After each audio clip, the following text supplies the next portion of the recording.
In this video, we're just going to have a look at passing a single variable back from a function. Okay, so we have seen functions already. So all we're going to do is have a look at how we manipulate them to pass our local variables that we've calculated or asked the user for back to the main section. Okay, so sometimes we do get values input as local variables in the function, and sometimes we do want to pass them back. So it is considered good programming practice passing variables round about and also using local variables rather than global variables. Okay, so we use the term pass because it indicates that we're given a value that we've got in one of these local variables back to another part of the code.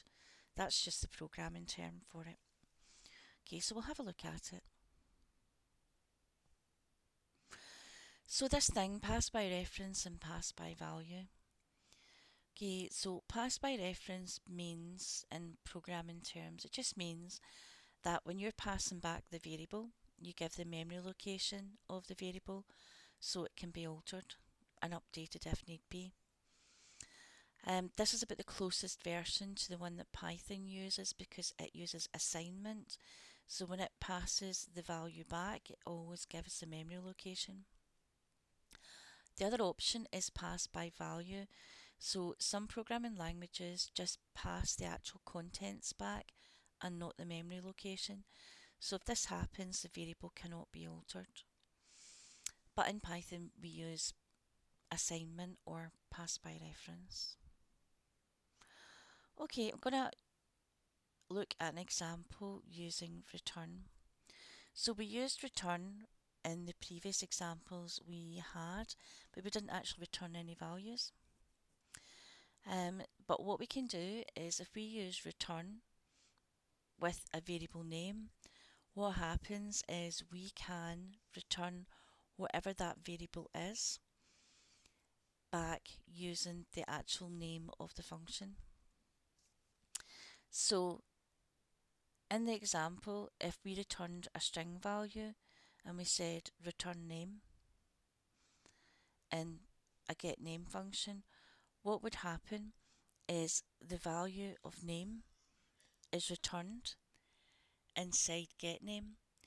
So a value is passed back whenever you actually use the function getName. I'll show you an example of it. It's a lot more straightforward maybe than it sounds. So I have got author, date, what the stuff's about. And then I have got def getName. Okay, and then I've got name input, please enter your name. So I've got this local variable called name. And all I'm doing is I'm saying return the name. So that value that's entered there, name, is stored inside getName. So whenever we call the function getName, if we want to get the value out of it, we would have to say something like new name equals getName. So we take whatever has been returned from that function and we store it in a global variable. And then we print out the name you entered in the function was new name. It's a very sort of simplistic example, and you probably think, well, that's not that useful, but it actually is useful when you come to do more in-depth parts of coding. So we use a local variable, we get the local variable, and then we return it back into our main section of code. And as you can see from the right hand screen here, I've got please enter your name, and I've stuck my name inside there, and then it will write out you have entered, the name entered in the function was Violet. So to get a variable back, we use the keyword name return, and then we put what variable we want to send back there. Okay, so name is then going to be sent back through getName. To get that value, we have to say some variable equals getName. So in this case, we've used new name equals getName. So that's us getting the returned value back from the getName function and storing it inside a variable. Okay, another example. So here we have got author, date, and then what this thing is about.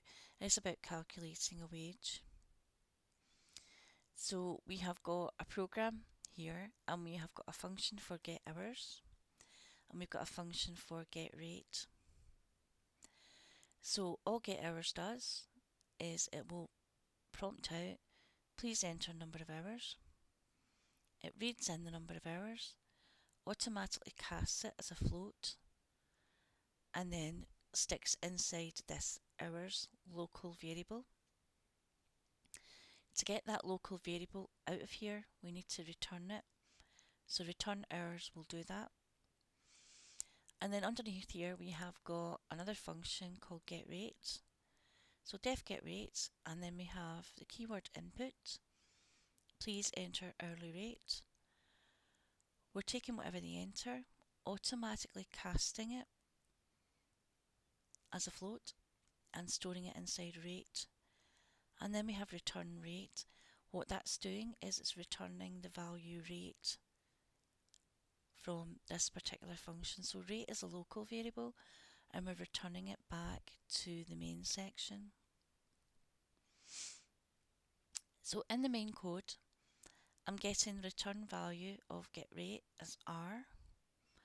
I'm getting the return value of get hours as H. And I'm just printing out wages this week are, I've got a pound sign, R times H. So you can see over here on the right hand side, I've got please enter hourly rate, 6.5. Please enter number of hours, 21.5. And then we have wages this week are 13975. So try these two examples. The only difference here really between this one and the previous one is we're actually using return, and return returns a variable. If you want to get that variable back, you can either use it straight off in a calculation or you can assign it to a variable in the main code.